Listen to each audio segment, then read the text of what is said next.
आई गेल्याच दुःख मुलांपेक्षा बापालाच जास्त झालेलं असतं, पण तरी सुद्धा बाप रडताना मात्र दिसतच नसतो, पण मुलांनी रडण्याचा काहूर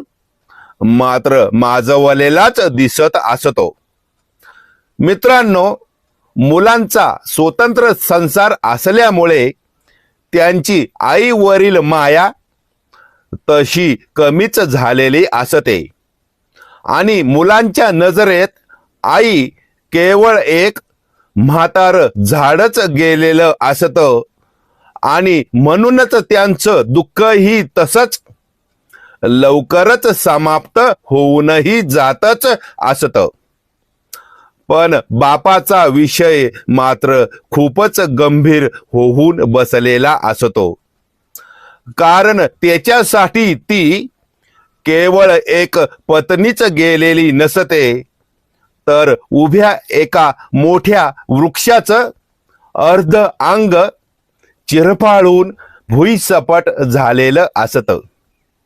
आणि मग इतर फांद्यांचा भार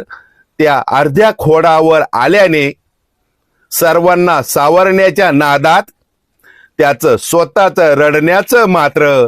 राहूनच गेलेलं असतं.